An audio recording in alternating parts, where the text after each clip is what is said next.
Salut, c'est Trado, content de vous retrouver pour la mise à jour de l'analyse technique des zones d'accumulation rationnelle pour les métaux précieux. On va commencer par les actualités. Première actualité qui nous vient du site que vous connaissez bien, Forex Street. Et on y parle notamment de la conviction de la banque ANZ. Alors, ANZ, vous ne connaissez pas forcément, mais il faut savoir que c'est une banque de très grande taille en Australie, en Nouvelle-Zélande, une référence, et donc la conviction d'ANZ est que des flux de capitaux devraient continuer de converger vers l'or à mesure que les tensions et puis la guerre, soyons clairs, continue à poindre le bout de son nez, et voire davantage. Deuxième actualité que j'ai trouvée pour vous, ça nous vient de... Alors, je sais très bien qu'en commentaire, je vais avoir des petits rires nerveux, narquois ou même inquiets, mais l'idée, c'est que vous avez Alliance Bernstein qui a un gros fonds en fait, hein. C'est un gros gérant qui a 669 milliards de dollars sous gestion, donc c'est pas non plus une petite boutique, hein, qui explique que dans la course aux valeurs refuges, eh bien, Bitcoin pourrait être plus attractif même que l'or, non pas parce qu'il s'agirait d'un meilleur refuge, mais parce que sa marge de progression et la volatilité à laquelle on assiste, hein, sur cette classe d'actifs pourrait être eh bien, un concurrent sérieux à l'or. Bon, évidemment, on sait ce qui s'est passé avec Bitcoin une fois qu'il eut touché les sommets et la baisse impressionnante à laquelle on a assisté par la suite. Mais voilà, c'est pas non plus n'importe qui le dit. Et donc, ceux qui voudraient éventuellement doubler leur épargne en or avec du Bitcoin, eh bien, seraient dans la lignée de ce que propose Alliance Bernstein. Troisième actualité que j'ai trouvée pour vous qui pourrait également vous intéresser, alors c'est Reuters, que vous connaissez bien. Et Reuters insiste sur le fait que les prochaines années pourraient être eh bien, assez intéressantes, hein, pour les métaux précieux au regard du boom de l'intelligence artificielle, dont les capacités, dont les caractéristiques, dont l'évolution repose grandement sur l'utilisation de métaux précieux, donc or, argent, platine. Et dernière chose, parce que vous savez très bien que je ne cache jamais les actualités moins réjouissantes, hein, c'est même plutôt l'inverse. C'est la Chine. La Chine qui a vu ses importations d'or depuis Hong Kong baisser de 11% d'un mois sur l'autre, sur une année glissante. Alors, on sait très bien que les Chinois, enfin la Chine a tendance à accumuler très fortement lorsque les prix baissent et moins lorsque les prix montent. Et là, actuellement, ils montent, donc c'est pas non plus très surprenant. À noter aussi que la Chine n'importe pas tout son or que depuis Hong Kong, mais en tout cas, c'est assez révélateur, hein, de l'attitude de la Chine qui accumule beaucoup lorsque les prix sont en période baissière et moins lorsqu'ils montent. On va passer tout de suite aux zones d'accumulation rationnelle. Je vous rappelle que mon format vous est proposé par mes deux sponsors, Aucoffre qui vous propose d'acheter de l'or, de l'argent, et de pouvoir ensuite le stocker dans des coffres ou le faire livrer, hein, mais éventuellement le stocker à l'étranger comme en Suisse, hein, et vous avez la possibilité, encore une fois, hein, d'interagir directement avec d'autres acheteurs via cette plateforme, vous permettant donc d'acheter, de vendre directement avec d'autres investisseurs. Et mon autre sponsor que vous connaissez également, Veracash qui vous permet d'acheter de l'or, de l'argent et d'y adosser une carte Mastercard, tout ce qu'il y a de plus classique. Donc si l'or voit son cours monter, eh bien tout simplement vous pouvez dépenser plus. C'est très pratique, c'est très novateur, j'en ai une. Bref, vous avez des liens en dessous de la vidéo pour découvrir ce que vous propose Aucoffre et Veracash. On passe à l'analyse des zones d'accumulation rationnelle. Et voilà l'or libellé en euros et vous ne rêvez pas, on a fait un plus haut aujourd'hui de 1902,11.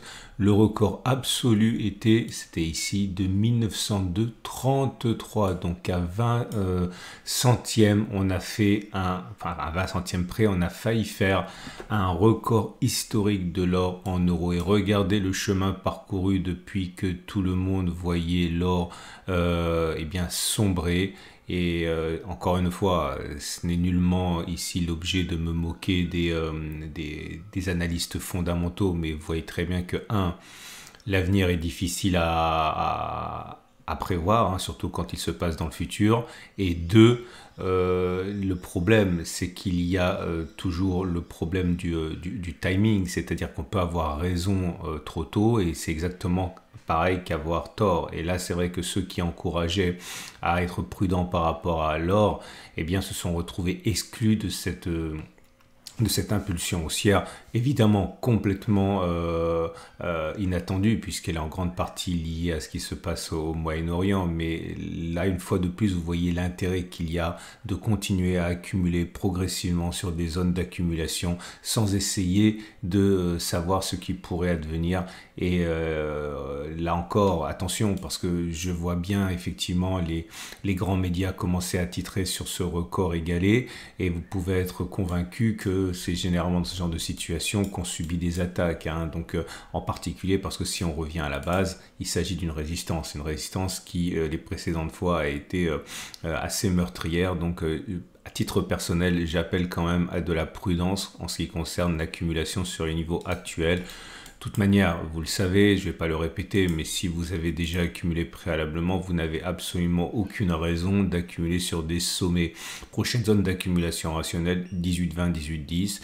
Si on casse les plus hauts et qu'on revenait sur ces mêmes plus hauts, eh bien, ce serait zone d'accumulation rationnelle, hein. Regardez, c'est très classique, hein, ce qui se passe, hein. C'est vraiment à la portée d'un petit dessinateur un traceur de traits de cinquième, hein. Une résistance qui a été cassée, elle change de polarité, devient support au point près et on repart vers le haut. Donc attention, je me répète, attention à l'accumulation sur les niveaux actuels. Un tir de barrage est statistiquement plausible au regard des précédents tirs de barrage qu'il y a eu, hein. Zone d'accumulation rationnelle suivante, 17,37, 17,22, si on y va. Croisement M50, M200, j'en ai déjà parlé également, c'est généralement bon signe, comme ici. Et puis surtout, comme là. Ok, donc restons quand même prudents par rapport au très court terme, et les bougies Aiki-Neshi montrent qu'il n'y a aucune raison pour l'instant d'envisager une baisse, hein, puisque ce sont des bougies vertes. Alors attention, à la dernière bougie verte à une mèche basse, donc c'est pas aussi bien que si c'était vert sans mèche basse. Mais encore une fois, il serait dangereux de privilégier la baisse par rapport à la hausse. Contentons-nous encore une fois de faire mécaniquement toujours la même chose. C'est ce qui a tendance à fonctionner le mieux.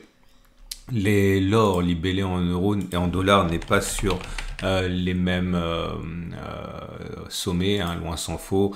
C'est notamment dû, on le sait, on l'a répété, hein, au phénomène de taux, mais on ne va pas non plus bouder notre plaisir.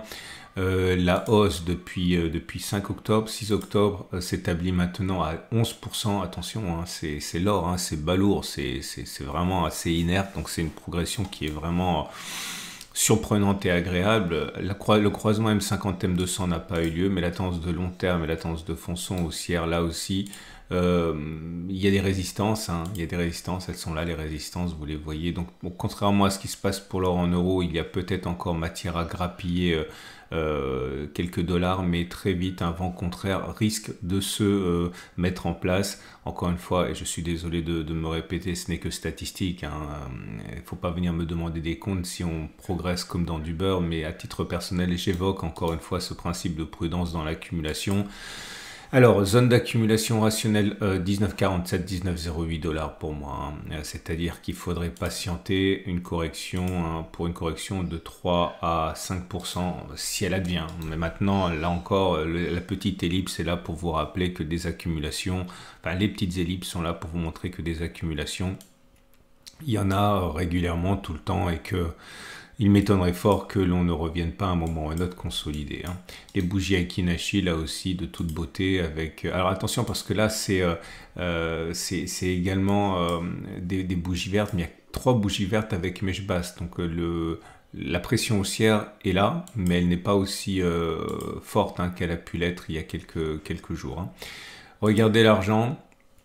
L'argent, c'est un petit peu compliqué parce que bon, il y a le côté valeur refuge, mais il y a également l'aspect industriel et on sait que l'économie actuellement au niveau mondial amène à une certaine prudence.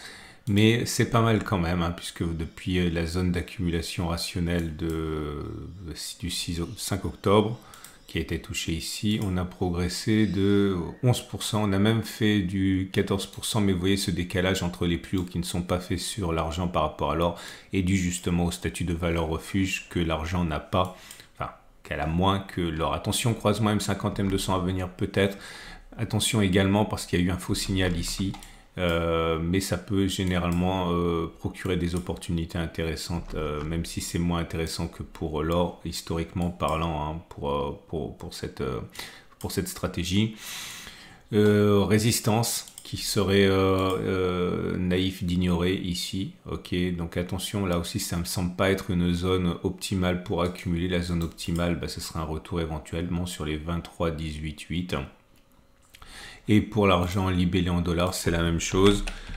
Il n'y a pas matière à s'inquiéter, mais il faut savoir que les résistances sont bien là, elles sont proches.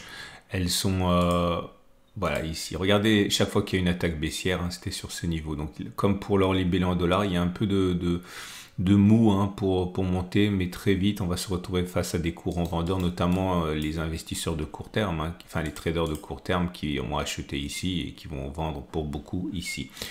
Les bougies Akinashi ne sont pas très bonnes, loin s'en faut, hein, vous voyez, c'est des bougies d'hésitation, petit corps, mèche haute, mèche basse. Donc je me répète, mais c'est pas comme pour l'or.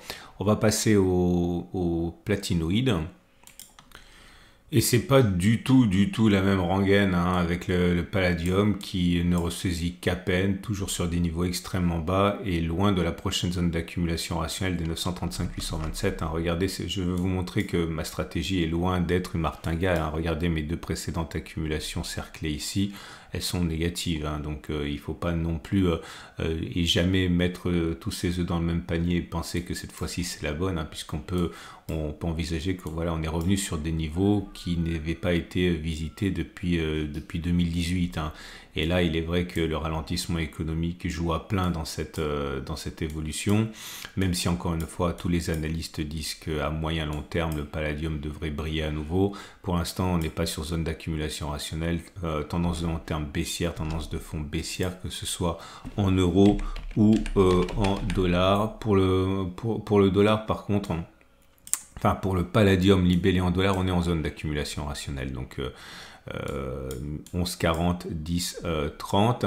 D'ailleurs, ça m'amène à relativiser un peu ce que je dis pour le palladium libellé en dollars, puisque si le palladium libellé en dollars monte, le palladium en euros montera aussi, à moins bien sûr que l'évolution de l'euro-dollar fasse plus que compenser, mais ça n'arrive pas, ce genre de choses généralement, et on est en zone d'accumulation rationnelle. Pour le platine, là aussi, on retrouve un petit peu le statut de métal précieux, de bijouterie, etc. Et donc un petit peu davantage l'idée de valeur refuge. C'est pour ça que l'on rebondit plus franchement. La précédente zone d'accumulation rationnelle des 800-828 n'a pas été revisitée. C'est ma prochaine zone d'accumulation rationnelle, c'est-à-dire qu'il faudrait attendre une baisse de 2 à 4,5% environ pour y retourner. La tendance de long terme est baissière et les bougies Akinashi ne montrent pas pour l'instant de signes d'envolée, hein, puisque vous êtes toujours sur un régime de bougies d'indécision ou même rouge hein, pour la dernière, donc méfiance. Mais c'est pas mal, si vous voulez accumuler progressivement, c'est pas une mauvaise chose. Si votre horizon de temps est le long terme, de toute manière, il faut faire feu de tout bois et les supports doivent être saisis si on croit au potentiel. Hein. Et pour terminer, le platine libellé en dollars, là aussi, hein, bon, regardez, c'est pas une science exacte, hein, mais la tendance de long terme étant baissière, la tendance de fond étant baissière, un retour sur les 838-862 dollars est à mon avis encore à envisager, on verra, on n'est pas sur zone d'accumulation rationnelle. Voilà, j'en ai terminé pour cette revue. Je vous rappelle 3 choses. Si vous avez trouvé de l'intérêt à ce format, eh bien vous pouvez le liker, ça me fait toujours plaisir. Si vous voulez ne pas louper les mises à jour 2 fois par semaine, pensez à vous abonner également. Donc format long le samedi, format court le mercredi et des news tout le temps pour savoir ce qu'il se passe du côté des fondamentaux. C'est une excellente journée et retrouvez tous les articles que j'ai mentionnés en dessous de la vidéo. Il y a le lien pour aller le voir sur mon site, et d'ailleurs il y a une bannière, je ne le dis pas suffisamment sur mon site, qui vous permet d'acheter de l'or pour moins cher. Voilà, à mercredi pour la mise à jour.